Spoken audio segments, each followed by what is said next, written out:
¿Dónde surgen los cómics? La historia de los cómics tienen varios surgimientos. Está el surgimiento japonés, que es usado desde milenios para interpretar muchas de sus mitologías. Fue usado mucho en eso para el Japón.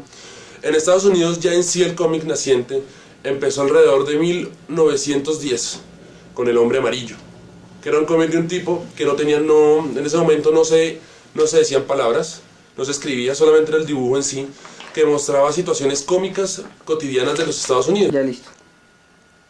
Ahora sí. ¿De dónde surgen los juegos, los cómics? Los cómics surgen de los periódicos de la época de 1910, donde se satirizaba mucho a la gente, se hacía lo que hoy le llaman la caricatura burlesca de las cosas cotidianas. En vez de hacer recuerdos de las personas, hacían historias largas con personajes ficticios. El Hombre Amarillo es un ejemplo de ellos, que aparece jugando golf, fue el primer cómic que apareció. Las tiras cómicas empezaron solamente a presentarse en los periódicos. Después pasaron a las revistas como Funmore Comics, All Star Comics o la DC, que se llama ahora. Ellos crearon otros personajes que más bien eran de detectives y manejaban mucho lo que era cuestión de guerra. La época de los cómics dorada empieza cuando en 1938 se crea Superman y 2 años después Bob Kane inventa Batman. Ahí empieza la verdadera historia del cómics. Ya después empiezan a venir la edad de oro que es de DC, la edad de plateada que es de Marvel y una edad que es alrededor de 1975 a 1985 donde el cómic casi muere por una falta de identidad entre ellos y los seres humanos. Esto necesita el cómic. Pero los cómics de Walt Disney y todos esos, ¿qué tanto tienen que ver? Los cómics de Walt Disney, no, los cómics de Walt Disney son apoyo. Y de Warner. Los apoyos de Warner son apoyos más que todo ellos manejaban más que todo la imagen, manejaban mucho lo que era la película, la cinta, pero las revistas les servían de apoyo. En Estados Unidos se lee mucho las revisticas, en Colombia no hay una cultura de cómics ni de leer manga japonesa, nada de eso, nada que sea dibujitos, piensan que solamente es para niños. En Estados Unidos es una cultura, hay la Walt Disney gana millones de dólares vendiendo esos dibujitos, venden en revistas de colores, para pintar, pero en Colombia eso no da ganancia, eso es manejado a nivel internacional. ¿Qué lo atrae de los cómics?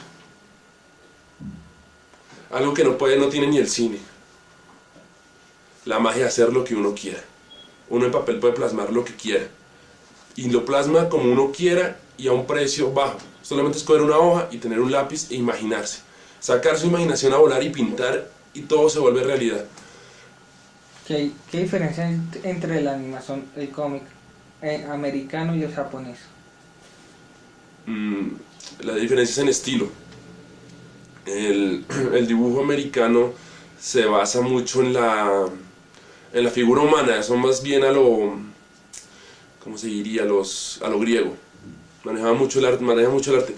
Cuerpos fuertes, buenas medidas, bien dibujados los rostros, profundidad, forma, mientras que el dibujo manga japonés es más bruto, son de trazos demasiado rectos, los personajes son muy acuerpados, son mujeres demasiado preciosas, ojos redondos. Un punto de la mirada es importante para el cómic japonés, para la forma del manga japonés es la mirada, es más estilizado y que tiene una historia larguísima. Es una historia mucho más larga, desde sus tiempos primitivos ellos han dibujado. Entonces eso es lo que lo cambia completamente al cómic americano. Es una forma de arte completamente para los japoneses. O sea, ¿por qué es un arte para los japoneses esto y no para los americanos? No, el cómic en general es un arte, pero en la cultura occidental tenemos por mucho 100 años de ser dibujantes de cómics, de dibujar personas, dibujar cosas para vender al por mayor, pero con un sistema artístico. Mientras que en Japón dibujar es un arte, es un placer, porque viene de su propia cultura. Ellos representaban en muchas formas los dibujos, las vivencias, todo lo que le pasaba al pueblo japonés, al pueblo chino, al pueblo oriental, lo reflejaba mucho a través de los dibujos, sus historias, sus mitos, sus leyendas, se basaban mucho en el dibujo, no en la palabra ni en el escrito. sino mucho en el dibujo. Y a los niños en las épocas antiguas se les enseñaba con el dibujo la historia de los países. Listo, Javier. ¿Cuáles son los personajes más sobresalientes de cómic en toda la historia? Los más sobresalientes. Muy pocos son los sobresalientes en el mundo del cómics. Todo no se puede negar, el icono general del cómics es Superman. Se puede hablar de los X-Men ahorita contemporáneamente, aunque ya están en decadencia. Spawn es un mito porque rompió muchos récords de ventas, tiene un estilo muy propio, es una compañía independiente también, entonces entró muy duro. Es que cuando uno habla de cómics no puede hablar algo en general, se tiene que hablar de... Es demasiado grande para poner en generalidades. Como el cómic no se maneja como si fuera un mundo real, no es que Superman está aquí y Batman está aquí, no.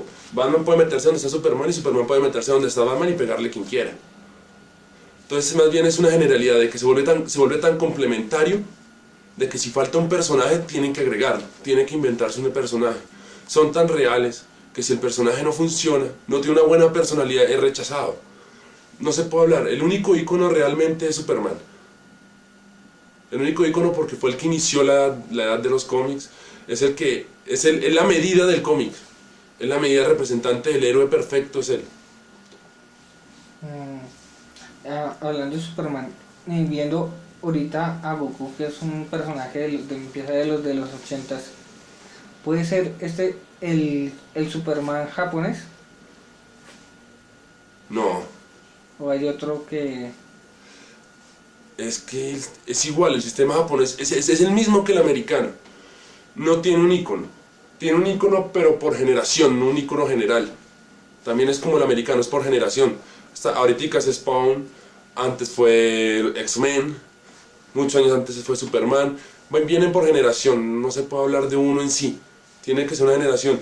Todos tienen las mismas bases, sino que la trabajan diferente. ¿Han habido cambios en los personajes clásicos o se han estancado? Los personajes clásicos, entre comillas, Pequeña Lulú, Pájaro Loco, bla bla bla, Mafalda, ¿son simples recuerdos o siguen estando presentes entre la gente? Siguen estando vigentes. Aquí no les gusta mucho, aquí en la televisión colombiana los ponen, gusta a los niños, uno todavía los ve, el Pájaro Loco, uno se muere de la risa viéndolo cuantas veces vea.